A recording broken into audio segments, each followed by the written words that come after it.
নমস্কার, শিক্ষা কুটিরের ফাউন্ডেশন ক্লাসে আরও একবার তোমাদের স্বাগত জানাই। আজকের ফাউন্ডেশনের যে ক্লাস সেটা মূলত ইংলিশ স্পেশাল ক্লাস। তো ডাব্লিউবিবিপির যে টেট পরীক্ষাকে সামনে রেখে এই আলোচনাটাকে কনস্ট্রাক্ট করা হয়েছে। শুধুমাত্র কিন্তু টেট নয়, টেট ছাড়াও অন্যান্য পরীক্ষার জন্য এই গ্রামার বিষয়গুলো লাগে। তো যাই হোক, আমি গ্রামারের নই, মানে ইংলিশের নই, তো তাহলেও আমি তোমাদের সঙ্গে একদম পুঙ্খানুপুঙ্খভাবে ক্ষুদ্রাতিক্ষুদ্রভাবে টেটের যে বিষয়বস্তু সেটা উপস্থাপনের চেষ্টা করছি। তো ফাউন্ডেশনে যারা রয়েছে তাদের ক্লাস নাম্বার 3। তো যাই হোক, লেটার সম্পর্কে আজকে আলোচনা করব। এবং লেটার সম্পর্কে বলার আগে আমরা গতদিন যেটা জেনেছিলাম, মূলত আমরা সাউন্ড সম্পর্কে জেনেছিলাম। আমরা সাউন্ড বলেছিলাম যে সাউন্ড কটা, যে বাংলায় যেমন ধ্বনি বলছিলাম আমরা, তো ইংলিশের ক্ষেত্রে সাউন্ড যদি দেখি, টোটাল কিন্তু ইংরেজিতে সাউন্ডের সংখ্যা কটি না, সাউন্ডের সংখ্যা কিন্তু ইংরেজিতে তোমার 44টি। আমরা কিন্তু গতদিনকে পড়েছিলাম যে 44টি যে সাউন্ড রয়েছে, যার মধ্যে ভাওয়েল সাউন্ড রয়েছে কটা, ভাওয়েল সাউন্ড রয়েছে 20র মধ্যে রয়েছে মনোথং এবং ডিপথং রয়েছে। অর্থাৎ আমরা যদি বাংলায় মেলবন্ধন করে পড়ি তাহলে দেখব হ্রস্বস্বর এবং দীর্ঘস্বর। তো ডিপথং হচ্ছে দীর্ঘস্বর আর তোমার হচ্ছে মনোথং হচ্ছে হ্রস্বস্বর। তো আমরা এগুলো সব জেনেছিলাম গতদিনের ক্লাসে।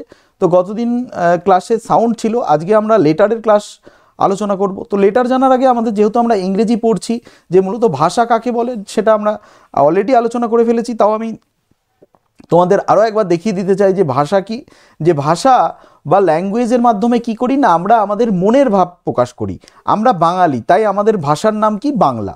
তো ঠিক একই রকমভাবে ইংরেজরা যে ভাষায় কথা বলে সেটাকেই সাধারণত বলা হয় কিন্তু ইংরেজি ভাষা বা ইংলিশ ল্যাঙ্গুয়েজ। এবং যে পুস্তকের সাহায্যে ইংরেজি ভাষাকে শুদ্ধ করে বলতে, লিখতে এবং পড়তে পারা যায় তাকেই বলা হয় ইংলিশ গ্রামার। এটা আমরা গতদিনের ক্লাসে কিন্তু জেনেছি।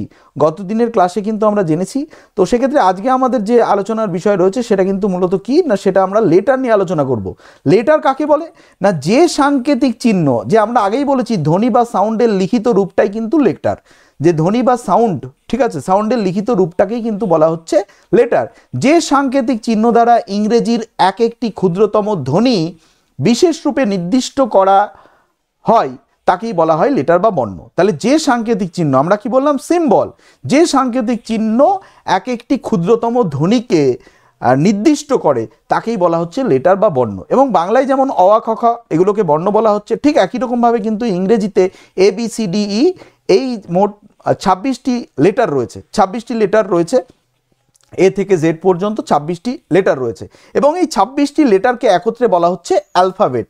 ঠিক আছে, যে আমরা বাংলার ক্ষেত্রেও যেমন অ আ থেকে শুরু করে একদম চন্দ্রবিন্দু চাঁদ পর্যন্ত প্রত্যেকটিকে বলা হচ্ছে বর্ণমালা, ঠিক একই রকমভাবে কিন্তু 26টি লেটার রয়েছে ইংরেজিতে এ থেকে জেড পর্যন্ত, এগুলোকে বলা হচ্ছে বর্ণমালা বা তোমার অ্যালফাবেট। এবার যদি আমরা দেখি যে লেটার, ইংলিশ লেটারগুলোকে, তো আমরা দেখলাম যে ইংলিশ লেটারগুলোকে কি, ইংরেজি লেটার আবার দু প্রকার হয়ে থাকে। কি, একটা ক্যাপিটাল লেটার যেটাকে বড় অক্ষর বা বড় হাতের বর্ণ বলা হচ্ছে, আর একটা হচ্ছে স্মল লেটার বা ছোট অক্ষর। তোমরা স্ক্রিনে অলরেডি দেখতেই পাচ্ছ বড় হাতে, ছোট হাতে। তো এইগুলো নিয়ে আমি আর আলোচনাটাকে দীর্ঘায়িত করতে চাইছি না। আমরা পরবর্তী স্লাইডে চলে যাব। যে বাংলা বর্ণমালায় যেমন স্বরবর্ণ রয়েছে, ব্যঞ্জন বর্ণ রয়েছে, ঠিক একই রকমভাবে কিন্তু ইংরেজি অ্যালফাবেটকেও আমরা দুভাগে ভাগ করতে পারি। একটা হচ্ছে ভাওয়েলস আর একটা হচ্ছে কনসোন্যান্টস। তো ভাওয়েল কি, ভাওয়েলটাকে বলা হচ্ছে স্বরবর্ণ। আমরা বাংলায় যেভাবে পড়েছিলাম, যেমন আমরা স্বরধ্বনি যদি দেখি, যে মৌলিক স্বরধ্বনির সংখ্যা কিন্তু 7টি। মৌলিক স্বরধ্বনির সংখ্যা কটি? 7টি। ঠিক একই রকমভাবে যদি আমরা দেখি, যে তাহলে পরে দেখব ইংরেজিতে কিন্তু এই স্বরধ্বনির সংখ্যা কটি না, ভাওয়েল সাউন্ডের সংখ্যা যদি দেখি 20টা। ঠিক আছে, আমরা একটু আগে কি বললাম, বাংলায় মৌলিক স্বরধ্বনির সংখ্যা হচ্ছে 7টি, কিন্তু স্বরবর্ণের সংখ্যা কিন্তু 11টি।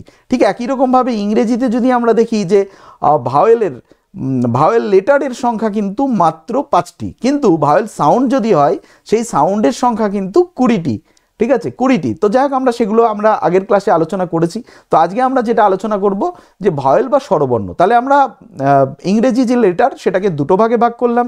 মূলত অ্যালফাবেটকে, লেটার নয়, অ্যালফাবেটকে আমরা দুটো ভাগে ভাগ করলাম, বর্ণমালাকে, একটা স্বরবর্ণ, একটা ব্যঞ্জন বর্ণ, একটা ভাওয়েলস আর একটা কনসোন্যান্ট।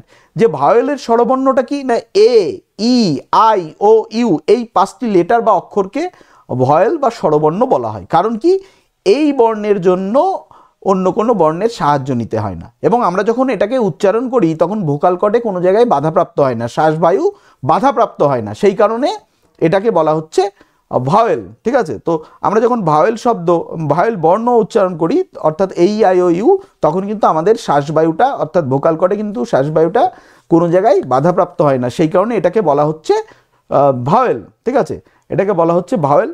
নেক্সট, যেটা যে লেটার অন্য লেটার বা অক্ষরের সাহায্য ছাড়াই উচ্চারণ করা যায় তাকে ভাওয়েল বলা হয়। এবার আমরা যাব কনসোনেন্ট। কনসোনেন্টটা কি?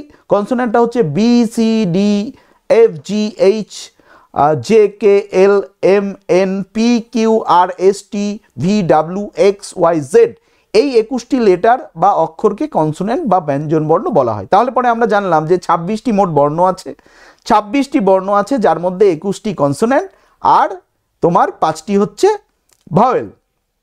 কিন্তু আমরা যদি সাউন্ড দেখি, টোটাল সাউন্ডের সংখ্যা কিন্তু 44, 44টি কিন্তু সাউন্ড রয়েছে, 44।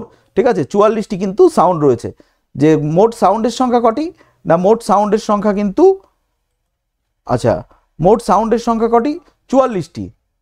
মোট সাউন্ডের সংখ্যা কিন্তু 44টি। তাহলে 44টির মধ্যে হচ্ছে তোমার 20টি হচ্ছে ভয়েল সাউন্ড আর হচ্ছে তোমার 24টি হচ্ছে কনসোনেন্ট সাউন্ড। ঠিক আছে, 24টি হচ্ছে কনসোনেন্ট সাউন্ড। অলরেডি কিন্তু টেটে এই প্রশ্নটা তোমাদের এসছিল যে 24টা কিন্তু তোমাদের যে কনসোনেন্ট সাউন্ড রয়েছে এটা কিন্তু পরীক্ষায় এসছিল, এক কথায় টেটে কিন্তু এসছিল। তো যাই হোক, আমরা এবার মোটামুটি যেটা জানলাম যে 21টি লেটার রয়েছে, যে সাউন্ডের সংখ্যা কিন্তু 24টি কিন্তু কনসোনেন্ট লেটারের সংখ্যা কিন্তু 21টি। যে এই 21টি লেটার বা অক্ষরকে কনসোনেন্ট বা ব্যঞ্জনবর্ণ বলে, কারণ এরা কোনো না কোনো ভাওয়েলের সাহায্য ছাড়া উচ্চারিত হতে পারে না। এরা কোনো না কোনো ভাওয়েলের উচ্চারণ ছাড়া কিন্তু, মানে ভাওয়েলের সাহায্য ছাড়া উচ্চারিত হতে পারে না। যেমন আমরা এখানে উদাহরণ দিয়েছি, দেখো সি। ঠিক আছে, সিতে উচ্চারণ কি করা হচ্ছে? সি প্লাস ই উচ্চারণে ই এর সাহায্য দরকার হয়। আবার দেখো ডি, ডি উচ্চারণের ক্ষেত্রে কি হচ্ছে? ডি উচ্চারণের ক্ষেত্রে ই এর সাহায্য দরকার হচ্ছে। ঠিক আছে, যেমন জে, জে, তাহলে জে এর ক্ষেত্রে কি হচ্ছে? এর উচ্চারণের সাহায্য নেওয়া হচ্ছে। তাহলে যে লেটার বা অক্ষরকে কোনো লেটার বা অক্ষরের সাহায্য ছাড়া উচ্চারণ করা যায় না তাকে কনসোনেন্ট বা ব্যঞ্জনবর্ণ বলে, তাকে কনসোনেন্ট বা ব্যঞ্জনবর্ণ বলে। ঠিক আছে, এক্ষেত্রে আমাদের কি বাকযন্ত্র যেটা রয়েছে না, সেখানে কোনো না কোনো জায়গায় বাধাপ্রাপ্ত হয়, তো সেই কারণে এটার উচ্চারণের ভ্যারাইটি হয়। যাই হোক, আমরা কনসোনেন্ট বর্ণ উচ্চারণের ক্ষেত্রে কি হচ্ছে? ভাওয়েলের সাহায্য নিতে হয়, এটা আমরা জেনে নিলাম। ঠিক আছে, তো আমরা এটাও জানলাম যে মোট 44টি সাউন্ড রয়েছে কিন্তু লেটারের সংখ্যা মাত্র 26টি। লেটারের সংখ্যা কটি রয়েছে? না, মাত্র 26টি কিন্তু লেটারের সংখ্যা রয়েছে, মাত্র 26টি লেটারের সংখ্যা রয়েছে। আচ্ছা, এরপরে যেটা আমরা আলোচনা করব যে সেমি ভয়েল কাকে বলে। ঠিক আছে, সেমি ভয়েলটা কি? যে ডাব্লু এবং ওয়াইকে, ভালো করে শুনবে তোমরা, ডাব্লু এবং ওয়াইকে সেমি ভয়েল বা অর্ধস্বর বলা হয়, কারণ এরা কখনো কনসোনেন্ট আবার কখনো ভায়োলের মতন ব্যবহৃত হয়। মানে এদের কাছ থেকে যে সাউন্ডটা উৎপন্ন হয় সেটা কিন্তু যে কখনো কনসোনেন্টের মতন কখনো ভায়োলের মতন ব্যবহৃত হয়, সেই কারণে এগুলোকে বলা হয় সেমি ভয়েল বা অর্ধস্বর। যে ডাব্লু এবং ওয়াই যখন শব্দের প্রথমে বসে তখন এর সাউন্ড হয় কনসোনেন্ট। ঠিক আছে, তখন এরা কনসোনেন্ট হয়। যেমন যদি আমরা কোনো শব্দের প্রথমে ডাব্লু এবং ওয়াইকে বসাই তাহলে পরে সেটাকে বলা হচ্ছে কনসোনেন্ট।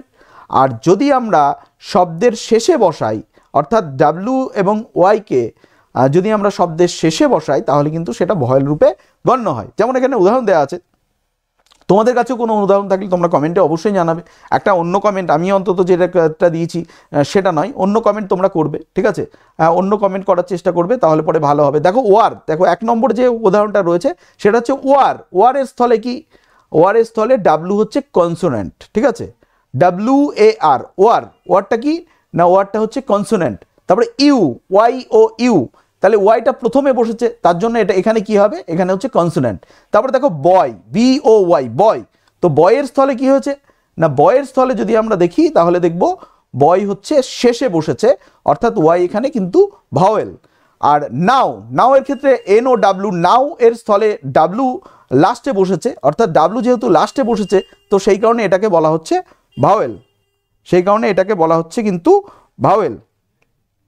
তো আজকে আমরা সাউন্ড লেটার সম্পর্কে একটা প্রাথমিক ধারণা কিন্তু পেয়ে গেলাম।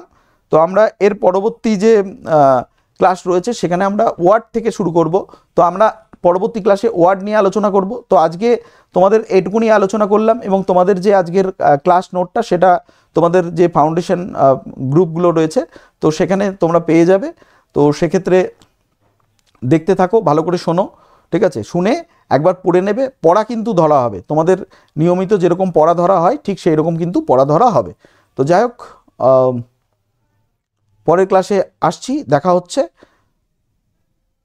এবং ভিডিওটা দেখার পরে একটা করে লাভ চিহ্ন দিয়ে দেবে সকলে, ঠিক আছে? একটা করে লাভ চিহ্ন কমেন্টে দিয়ে দেবে যদি ভালো লাগে, ঠিক আছে? কারণ আমরা একদম পুঙ্খানুপুঙ্খভাবে ক্ষুদ্রভাবে বিষয়গুলোকে উপস্থাপনের চেষ্টা করছি, যেগুলো মূলত আসে কারণ এবছরে অনেকেই কনসোনেন্ট সাউন্ডটা ভুল করেছে, যে 21টা করে ফেলেছে। তো এগুলো কেন ভুল হবে, ঠিক আছে? তো এগুলো তো সাধারণ জিনিস। তো আমরা ওই কারণে সাধারণ থেকে অসাধারণ সমস্ত কিছু নিয়ে আলোচনা করব। যদিও আমার একটু ভুল ত্রুটি থাকতে পারে, তার কারণ হচ্ছে আমি ইংলিশ ব্যাকগ্রাউন্ডের নই, তাহলেও আমি ইংলিশ নিয়ে আলোচনা করছি। তো সেক্ষেত্রে ভুল ত্রুটি মার্জনীয়। তো আমি একদম পুঙ্খানুপুঙ্খভাবে ছোট ছোট করে তোমাদের বিষয়বস্তুটাকে উপস্থাপন করতে চাই, এটাই আমার উদ্দেশ্য। তো ভালো থেকো, দেখা হচ্ছে পরের ক্লাসে।